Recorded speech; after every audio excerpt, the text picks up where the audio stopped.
तरह से मैं आपको कहूं कि देश में अघोषित आपातकाल जैसी स्थिति बन चुकी है। विपक्ष के बड़े बड़े नेताओं को चुन चुन कर निशाना बनाया जा रहा है। आप देखिए कितने 2 प्रदेशों के मुख्यमंत्री और जो भी नेता भारतीय जनता पार्टी के खिलाफ मुकर होता है, जो भी नेता को वो अपने खिलाफ थ्रेट समझते हैं, उनके खिलाफ ईडी और सीबीआई की जांचें शुरू हो जाती है। और अब तो सारी हदें पार हो गई है। निर्वाचित सरकारों को गिराया जा रहा है कि प्रयत्न हो रहा है और मुख्यमंत्रियों को जेलों में डाला जा रहा है। तो कहने का तात्पर्य ये है कि भारतीय जनता पार्टी के पास मुद्दा नहीं है, लेकिन इन चीजों से अपने आप में सजीवनी ढूंढना चाह रहे हैं।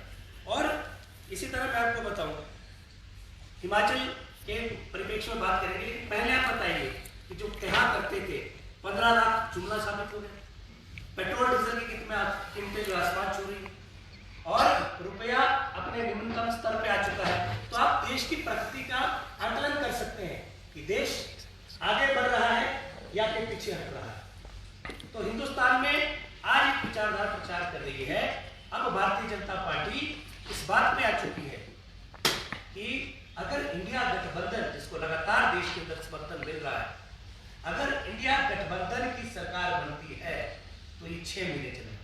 कोई कहता है 1 साल नहीं चल पाएगी, कोई कहता है ये सरकार का जो है टर्म पूरा कर नहीं पाएगी। एक बात तो इससे सिद्ध हुई है कि भाजपा ये तो मान रही है कि इंडिया का जो गठबंधन है वो जो है सबसे बड़ी पार्टी जो है भारतवर्ष के अंदर बनकर उभर रही है। इस बात से भारतीय जनता पार्टी अब जो है संतुष्ट हो चुकी है। तभी वो कह रही है कि कभी ये नहीं चल पाएगी। तो कहने का तात्पर्य ये है कि भारतीय जनता पार्टी मुद्दा विहीन है और हम चाहते हैं कि आप धर्म की राजनीति न करके, जाति की राजनीति न करके, आप मुद्दों पर आधारित राजनीति कीजिए और विकास का जो कार्यक्रम है आप अपने 10 वर्ष का जो है लेखा जोखा रखिए। इसी तरह हिमाचल प्रदेश के अंदर चुनाव जो हो रहा है, हिमाचल के अंदर चुनाव केंद्र के मुद्दे तो रहेंगे, लेकिन हिमाचलियत पर लड़ा जा रहा है। हिमाचल प्रदेश के मुद्दे भी प्रमुखता से हम उठाएंगे और भारतीय जनता पार्टी ने जो पिछले 5 वर्ष और पिछले 15 महीने में जो अपने कारगुजारियां की है, उसका भी जो हिमाचल प्रदेश के चुनावों में मुख्य मुद्दा हम बनाए। आप देखिए कि भारतीय जनता पार्टी पिछले 15 महीने में हिमाचल की सरकार को स्थिर करने का प्रयास करती है और एक विफल प्रयास, धनबल के सहारे ये हमारी सरकार को स्थिर करना चाहते थे, लेकिन असफल रहे। और उसी तरह अब कह रहे हैं कि मोदी सरकार आएगी और मोदी जी के नाम पर वोट मांगने का प्रयत्न कर रहे हैं। लेकिन हम उनसे पूछना चाहते हैं कि आप बताइए, जब आप 5 वर्षों तक सरकार में थे तो आपने हिमाचल प्रदेश में क्या किया और हिमाचल के लिए क्या किया? आप बताइए कि जब कोरोना काल था, हिमाचल पे विपत्ति थी, तब भारतीय जनता पार्टी की सरकार हिमाचल में थी। क्या हिमाचल के लोग ये भूल गए कि आपने कोरोना काल में भी अवसरवाद किया? कोरोना काल के अंदर भारी भ्रष्टाचार हुआ और पीपीई किट की जगह रेनकोट सप्लाई किए गए और हेल्थ डिपार्टमेंट के अंदर बड़ा घोटाला हुआ और आपके जो प्रदेश के अध्यक्ष हैं उनको इस्तीफा देना पड़ा अपने पद से। तो आज हिमाचल की जनता उन बातों को भूल ही नहीं। वो भी आज हिमाचल के जो मानस पटल है हमारे वोटर्स का, उस पर अंकित है कि भारतीय जनता पार्टी का कैसा आचरण रहा है। और पिछले पूरे 5 वर्षों में हिमाचल के अंदर जो कर्मचारी उत्पीड़न हुआ, हिमाचल की पिछली सरकार कर्मचारियों की देनदारियां नहीं दे पाई, भारी भरकम कर्ज लेकर, और कर्मचारियों की जो देनदारियां थी 92,000 करोड़ का बोझ जो है मौजूदा सरकार ने छोड़ा।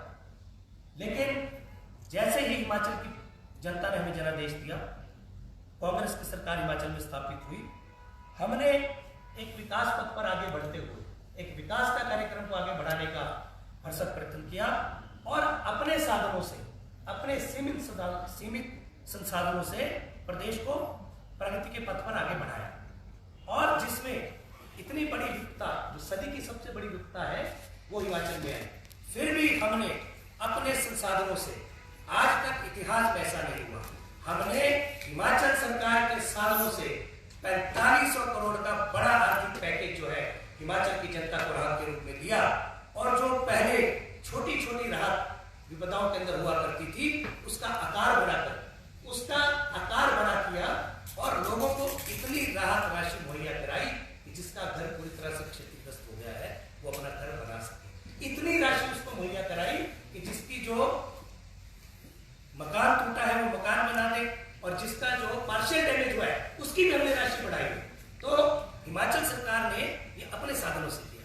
और दूसरी तरफ भारतीय जनता पार्टी पूरी तरह से मुख्य दर्शक बन के रही। जब विपदा का दौर था हिमाचल प्रदेश विधानसभा के अंदर, जब सरकार ने केंद्र सरकार से आर्थिक पैकेज मांगने के लिए प्रस्ताव पारित किया तो भाजपा विधायक दल ने उसका विरोध किया, और ये मुद्दे हिमाचल प्रदेश की जनता के सामने हम लेकर जाएंगे।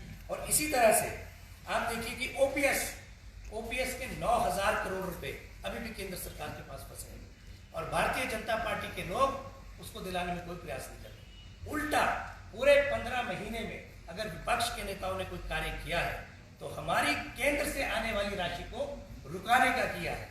और आप बताएं, हमने जो वादे किए थे, हमने बड़ी मैंने आपको बताया 1500 करोड़ रुपए की बड़ी योजना, बड़ा एक आर्थिक पैकेज जो कि हमारी सरकार के लिहाज से बहुत बड़ा है, उसका आकार बहुत बड़ा है, वो हमने प्रदेश की जनता के सामने रखा।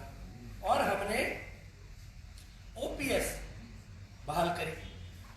अब जो 1500 एक जो बहुआयामी योजना है, एक हमारी महिलाओं को सशक्त करने के लिए जो हमने एक योजना बनाई है, उसको भी हमने आरंभ कर दिया है। और पूरे प्रदेश में वो आरंभ होती इससे पहले महिला विरोधी भारतीय जनता पार्टी ने चुनाव आयोग में दस्तक दी, और पूरे प्रदेश में जो वितरित होनी थी 1500 की राशि महिलाओं को, उसको रुकवाया। तो ये महिला विरोधी ये सरकार ये विचारधारा है। इसी तरह से पूरे प्रदेश में आज जो चुनाव प्रचार चला है, हमारे 2 लोकसभा के प्रत्याशी जो है चुनाव मैदान में है, और भारतीय जनता पार्टी को उन दोनों से बड़ा मलाल है कि वो चुनाव क्यों लड़ रहे हैं। जयराम जी भी कह रहे हैं कि विक्रमादित्य को किसी साजिश के तहत चुनाव लड़ाया है, पर मुझे लगता है कि ये जो साजिश है ये विक्रमादित्य के खिलाफ नहीं हो रही, साजिश जो है जयराम जी के खिलाफ कहीं ना कहीं हो रही है। अगर उनको ये प्रतीत होता है कि विक्रमादित्य जो है वहां क्यों लड़ रहे हैं, तो मैं आपको बताना चाहता हूँ कि भारतीय जनता पार्टी ने पिछले ही ये जो 3 विधानसभा के चुनाव हुए उसमें अपने केंद्रीय मंत्रियों को विधायक के चुनाव लड़ा। तो इनकी जो राजनीति के अंदर जो इनकी मेमोरी है बड़ी शॉर्ट है। इनको याद रखना चाहिए कि जो आज हम पे कह रहे हैं, आप पहले अपने गिरेबान में झांकिए कि आपने क्या क्या किया है। उसी तरह से आज विनोद सुल्तानपुरी जी मैदान में, तो सुरेश भारद्वाज जी का मैं कहना चाहूँ कि सुल्तानपुरी जी ने तो कभी जो है सांसद निधि नहीं बांटी। आप बताइए एक ऐसे नेता जो पूरे हिंदुस्तान के अंदर रिकॉर्ड है, लगातार 6 बार जिन्होंने इस चुनाव क्षेत्र का प्रतिनिधित्व किया, उनके बारे में इस तरह की टिप्पणी करना ये तो हास्य बात है। और आप मुझे बताइए कि सुरेश कश्यप जी जो है कहाँ गए पिछले 5 वर्षों में, कौन से क्षेत्रों में गए। आज लोग पूछ रहे हैं उनसे जहां पर उन्होंने शहर तक जो है एमपी बनने के बाद नहीं थी। तो इस तरह से आज हमारे 2 युवा लोकसभा के अंदर चुनाव मैदान में उतरे हैं। दोनों युवा चेहरे बहुत लोकप्रिय हैं, और पूरी तरह से हमने कल भी वॉर रूम से बैठकर 2 लोकसभा सीटों का आकलन किया जो वहां पे कार्यक्रम पार्टी का चल रहा है। तो भारी समर्थन इन दोनों के पक्ष में जो हमको मिल रहा है। और मैं दावे के साथ कह सकता हूं कि जिस तरह से भारतीय जनता पार्टी का आचरण रहा है पिछले 15 महीने, उसको देखते हुए और पिछले 5 साल के अंदर जो सरकार में व्यापक भ्रष्टाचार था, चाहे वो कोरोना काल के वक्त था, चाहे वो सरकारी भर्तियों में हुए घोटाले, पेपर लीक हुए, और पुलिस भर्ती में जो घोटाले हुए, सारी बातों को लेकर और पिछले 15 महीने में जो षड्यंत्र सरकार के खिलाफ भारतीय जनता पार्टी ने रचा, भागम भाग पूरे प्रदेश के अंदर की, तो मुझे पूर्ण विश्वास है कि इस भागम भाग में जो है हिमाचल प्रदेश के अंदर लोकसभा के अंदर और विधानसभा के अंदर Bharatiya Janata party run out होगी और तगड़ा चुनाव हिट विकेट होगी। इस बात का मैं सामने दावा करता हूँ। और जैसे ही चुनाव प्रचार आगे बढ़ेगा, कांग्रेस पार्टी का प्रचार और ज्यादा तेज होगा, और निश्चित रूप से जो है 4 सीटों पर बहुमत हासिल करेंगे, और हिमाचल की जो उपचुनाव 6 सीटों पर हो रहे हैं। वैसे तो हमारी सरकार को अभी भी कोई खतरा नहीं, सरकार पूरी तरह से स्थिर है और आंकड़ों के हिसाब से पूरी तरह से सुरक्षित है। फिर भी ये जो आने वाले 6 उपचुनाव है, इसमें पार्टी और हिमाचल की सरकार और ज्यादा मजबूत होकर सामने आएगी, और हिमाचल में कांग्रेस जो है विजय पताका फहराएगी।